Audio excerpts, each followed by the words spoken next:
Greetings, I'm Barrett, and welcome to Meet Me at the Table. We're continuing our playthrough of Myth, but you already know that. You probably watched the last video and want to know what happens, so you don't even need an intro. Let's just get to it. Roll the intro, make it fast, let's get to killing some crawlers.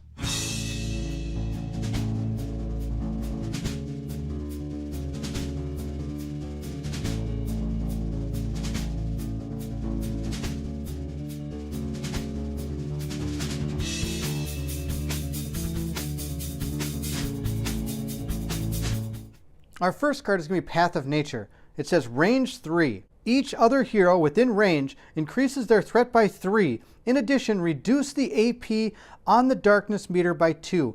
It does no AP in its reaction. We're going to put that into action space 1.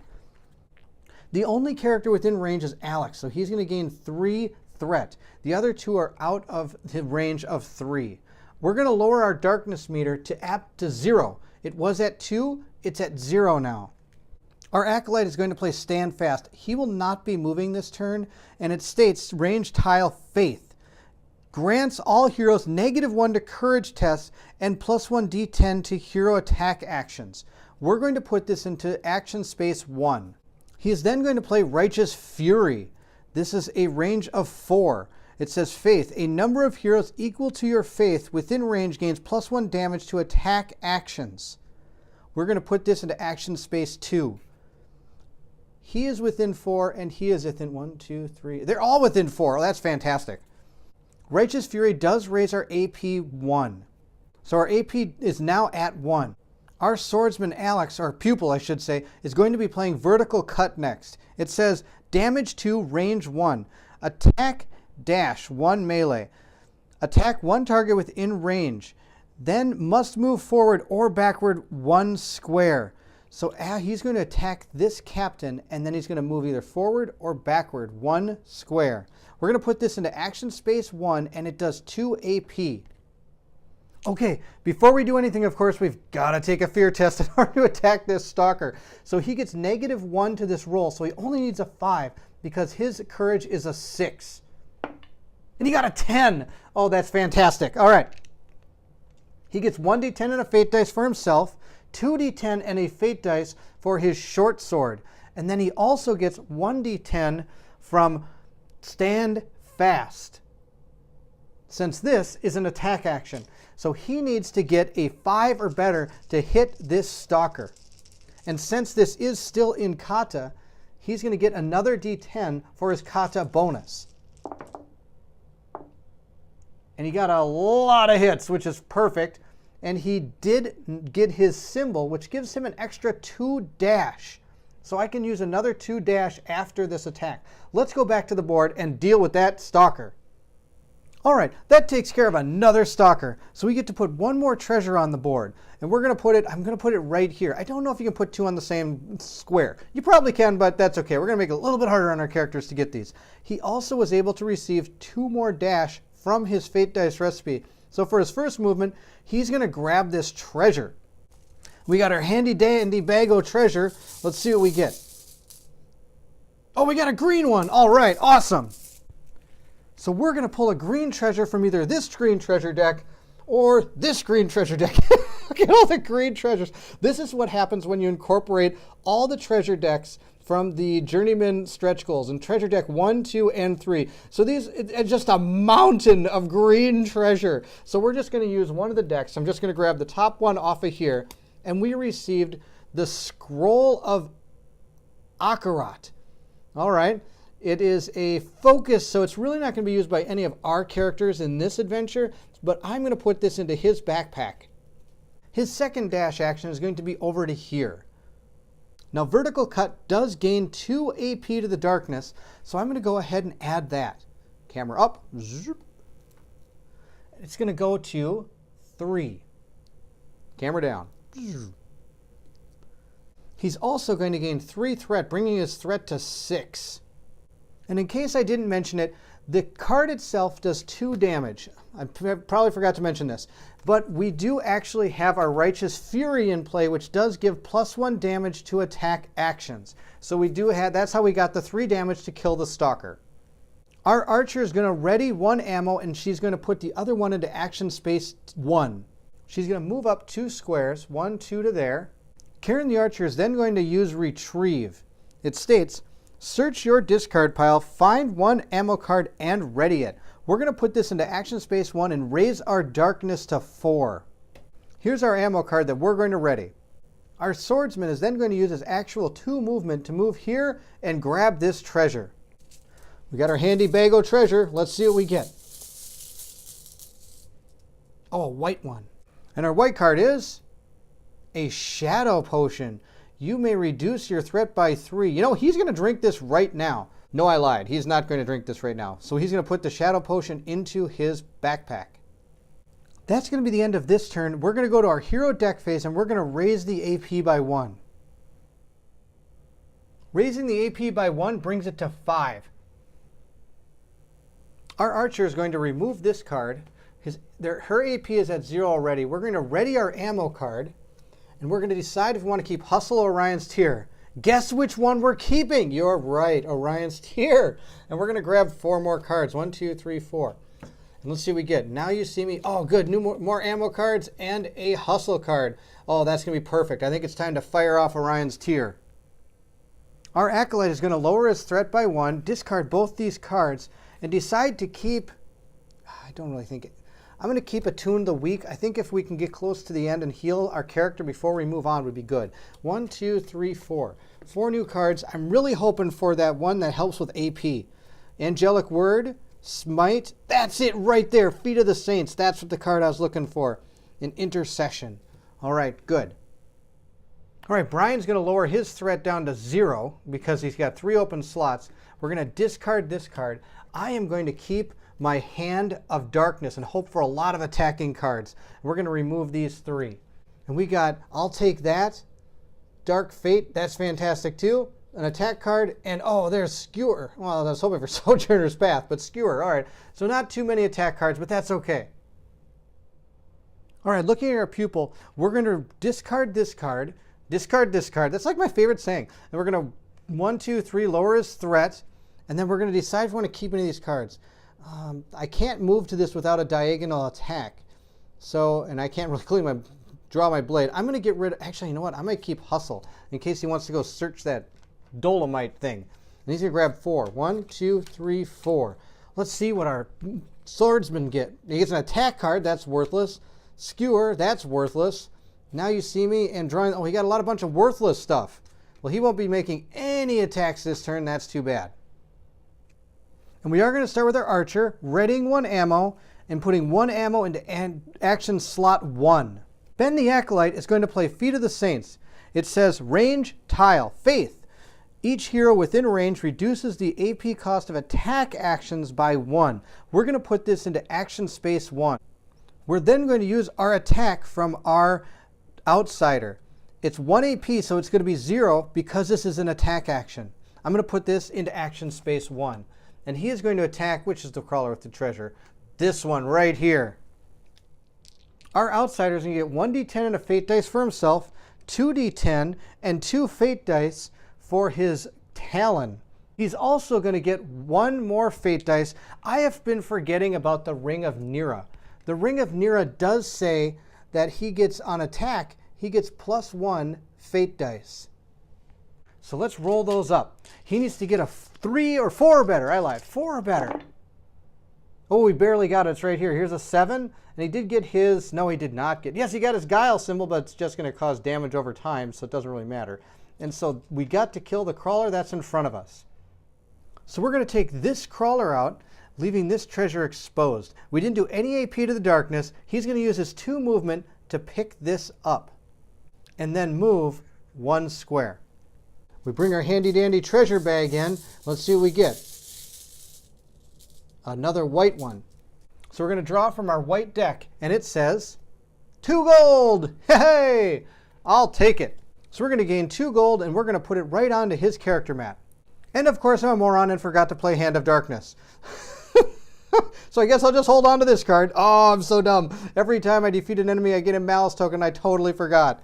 We're going to play that right now. We're going to put this into action space 2. I have a plan. Now I think it's the time we've all been waiting for. Here comes Orion's Tears. It says, damage 1, ranged weapon, attack ranged. For each ready ammo card, you may attack one target within range. So we have a range value of 5. I'm going to put this into action space 1. It's an attack action, so my AP is only going to be 1. I have a range of 5. 1, 2, 3, 4, 5. So I could hit all 4 of those crawlers if I want, but I don't really want to. I'm actually going to move 1, 2 to here and shoot 1, 2, 3, 4, 5. So I'm going to hit these 3 and then a melee crawler. Let's go with this guy. So that's our plan. I want to take these range crawlers out because they're going to be a pain. And then I'm going to take this guy out as well. So I've got 4 ready ammo cards, and we're going to use all 4. And like I said, 1, 2, 3, and 4. Well, she gets 1d10 and a fate dice for being an archer, 2d10 and a fate dice for her longbow. And that is it. She needs a 4 or better. And she got a 5. So that's fantastic. She didn't get her fate dice recipe, not the end of the world. That shot took out these 3 crawlers and also this one right here. She's going to gain 4 threat. Brian the Outsider is also going to gain 1 from using his attack action. Our darkness meter goes up by 1 for the Orion's Tears. So we're going to run a darkness cycle and drop the AP back to 0. Our card says, event, if a hero is surrounded by 5+ minions, oh wow, I'm so glad that actually didn't happen. All right, the person would gain -2 to attack. There's no threat penalty, and our activation is just going to be minions, and that's it. And what's this? Focus spawn. Oh, a normal spawn. Then the AP goes up by 2. Oh, that would have been pretty sucky. All right, so we're going to go ahead and attack with our minions. Now, nobody's surrounded by 5 minions, so we don't have to worry about that. We do have 2 attacks by these 2 on our outsider, and then this minion is either going to attack him or him. We're going to roll the dice. Even for him, odd for him. Even. He's going to go at our swordsman. The 2 that are attacking our outsider. 1 hit. We're going to play, I'll take that. It says parry. Ignore 1 enemy attack targeting you. We're going to put that into action space 3. So that means this guy did not hit. And we're actually going to attack back with Skewer. Skewer states, damage 1 ranged weapon, counterattack melee. Play this card immediately after ignoring an enemy attack with a parry to attack that enemy. Attack hits 2 squares in an orthogonal line. Now, there isn't anybody that I can actually hit with 2, but there is 1 person in front of me. So we're going to take our d10 and a fate dice, 2d10 and 2 fate dice, and we're just going to go ahead and beat this guy up. I also get 2 more fate dice from the actual skewer card. And we got him real good, and we did not get our symbol. That's too bad. So our skewer card killed this crawler right here. And in doing so, our Hand of Darkness activates, which says each enemy defeated by you generates 1 malice token. So I'm going to gain 1 malice token back. I'm also going to gain a threat for killing that minion. And we still have 1 more attack, and that's on him.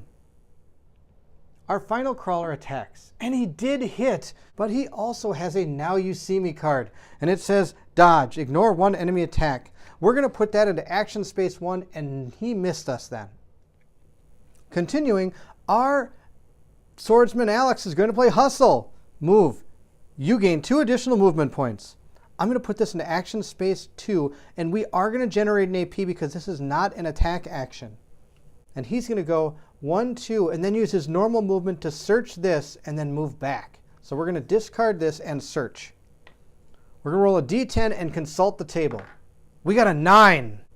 Getting a 9 on our tables shows that we get a shadow potion. So we're going to go place our shadow potion on our character card. He's like a shadow potion magnet. He's got 3 of these things. With 1 minion left on the board, our acolyte is going to play Attune the Weak. It states, range 5 faith heal. Restore vitality equal to twice your faith to 1 target within range. You gain 3 threat. We're going to put this into action space 1 and raise the darkness by 1. I lied. It's going to go action space 2. We're going to heal this character. It would heal him 4, but he's at 6, so he's actually just going to go up 2 to 8. He's at max health. Our darkness meter goes up 1 for hustle and 1 for Attune the Weak. We're going to go to a hero deck cycle. Now I'm going to move that down here. Nothing left with health. And we're going to raise it by 1 because there's still a crawler left on the board. Karen is going to lower her threat by 2, discard Orion's Tears, and ready her ammo card. She's then going to decide, I don't think she's going to keep either of these. And she's going to gain 5 more cards. 1, 2, 3, 4, 5. Let's see what she gets. She got Find Weakness, which is good. Circumvent. Now You See Me. Tumble. And Sprint. No more ammo cards. Oh, no, that's no good. Okay, we're going to put those there. Ben the Acolyte's going to lower his threat by 2. He was at 3 from Attune the Weak. And he's going to discard these 2 cards. He's going to keep Angelic Word. And we're going to grab 4 more cards. 1, 2, 3, 4. Let's see what he gets. Well, he's got the heal spell that we've been waiting for. Here's another giant heal spell. Guardian Angel and Armor of Faith. Those are some pretty good cards. So we're going to keep them right there. We are not going to lower Brian's threat because he's got a whole bunch of stuff going on. He's used all his action spaces. So we're just going to discard all the cards and we're going to keep Dark Fate and grab 4 new cards. He got Disengage, which is great, Sprint, Path of the Guile, and Path of Rage. Oh, I was really hoping I would get my, what is it, that super awesome card that I can't, Derision. I wish I would get Derision. Our swordsman is going to lower his AP by 2, clear these 2 cards, and we're again not going to keep anything. We're going to grab 5 new cards. 1, 2, 3, 4, and 5. And let's see what he gets. He got Announce, Sprint, Sheathe the Sword, Diagonal Slash, and Clean the Blade. Thanks, that's fantastic. All your cleaning is stuff at the end. All right, and that is going to be Alex the Swordsman. Our pupil is going to move 1 square over and use Diagonal Slash. It says, damage 1, range 1, attack -2, melee. Move as shown, attack 2 targets. Each target gains damage over time, which deals 1 bleed damage. Or for 1 refresh phase. Well, we're only going to hit this guy because his movement pattern is going to be 1, 2 to here. So we're going to attack and hopefully kill off that. He's going to put this into action space 1 and gain 2 AP on the darkness. He's going to gain 1d10 and a fate dice for being a pupil, 2d10 and a fate dice for his short sword, and then he's also going to gain 2d10 for staying in kata. The first one we used was Sunset Slash, then we used Vertical Slice, and then now we're using Diagonal Slash. So we're at a +2 bonus here. And he needs a 4. We got lots of 4s, and he didn't get his symbol, so that's okay. That raised his threat, to 2. This crawler is dead, and now we're going to move on to Karen, our archer, who's going to play Tumble. It says damage, range, weapon, attack weapon. Move up to 3 squares and attack 1 target within range. If the target is adjacent, this attack gains +1 damage, not considered a move. So she's going to move 3 squares. 1, 2, 3. Over to here, and she's going to shoot that guy. We're going to use our 1 ammo card, and we're going to do 1 AP to the darkness. Our archer gains 1d10 and a fate dice, and also 2d10 and a fate dice for her longbow. So let's roll them up. We need a 4. We got it. And we got our nature symbol. So I'm going to go put this, I'm going to go put this on her character so I can remember to gain +1 hand size. She gains 1 threat. This crawler is dead. And I'm going to go place this on her hero board right up there so I can remember to get +1 hand size. Our tile is cleared. What we're going to do is do a hero deck cycle, and then we're going to move on to the next tile by using all our movement points. Upon clearing the tile, we're going to remove her tumble card. Her threat is going to drop down to 0 because our tile is clear. She also would have based on the amount of open spaces she has in her hero board. We're going to keep Find Weakness, and we're going to discard our other 3 cards. We're going to draw up to 5. We've got 3 here, so I have to shuffle our discard deck and draw 2 more. So we get 2 more. 1, 2. Let's see what she got. 1, 2, 3, 4, and 5 is what we normally get, but I do get +1 hand size because of my fate dice. So we're going to remove that die so I don't have to worry about it anymore. And we got Another ammo card. Good. Another ammo card. Wayfarer's Ruse. Another ammo card. Oh, and Pacify. All right, I think she's going to be really good in the next tile. That'll be really helpful. All right, Benner Acolyte didn't really do anything this round, but he's got a whole handful of stuff. He's going to keep Angelic Word and hopefully be able to do some damage in the next tile. And he's going to gain 4 new cards. 1, 2, 3, 4. And he got Pray. He wants to pray, Soothe Wounds, and a Sprint card. All right, that is what Father Ben the Acolyte got. Brian is going to put his threat down to 0. He's going to keep Disengage and discard his other 4 cards.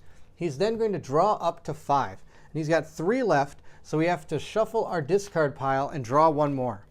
And he gains 1 more. I will guarantee you Derision is in this pile somewhere. All right, let's see what he got. He got Knowledge of Evil. Well, what do you know, Derision? Hand of Darkness. Oh, that's a good one. And Mind Splinter. All right, that might be okay.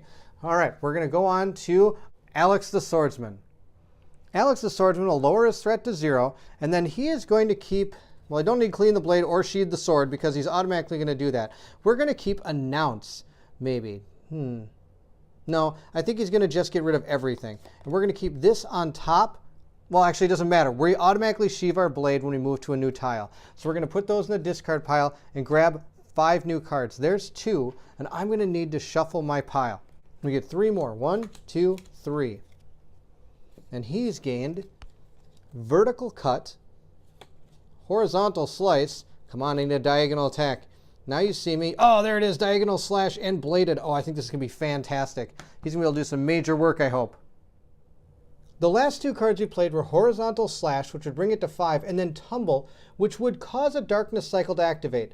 I can't remember exactly how this works, because killing that last crawler caused the AP go up to the top, and would cycle back. So it would cause a Darkness cycle to activate. So I believe I still have to draw the card. There's nothing to resolve because we don't have any threat penalties or anything. So I'm just going to discard the card and leave the Darkness deck where it is. And we're going to move into the next tile. After completing that tile, we are going to move on to our next tile, which starts with this story. What have you done? You were not ready. You had thought you knew what to expect, but nothing had prepared you. It is River Falls. The damn thing led you back here. It had taken out its anger and rage on the innocent people of River Falls. You were here just a few days before. It has changed. The entire town is covered in a web of death. Strung up among the webbing, sealed in silk cocoons, are the people of River Falls. Most appear dead, maybe some alive. You won't know until after you deal with the terror. Above you, upon the roof of the garrison, the monstrosity waits. It hadn't been running from you, it had been leading you. Only now you realize what you have done. You freed this thing, and now innocent men, women, and children have suffered and died. There, in the middle of the courtyard, is the body of Piper. She is not wrapped in silk. She is bloated with poison. Her face frozen in fear and anguish. You fight back tears and fail. You scream and curse at this thing you have unleashed. It doesn't appear to care. Ever so slowly, it slithers down to meet you in the middle of River Falls. We made it back to River Falls. It's not exactly the River Falls we remember, but that's for another time.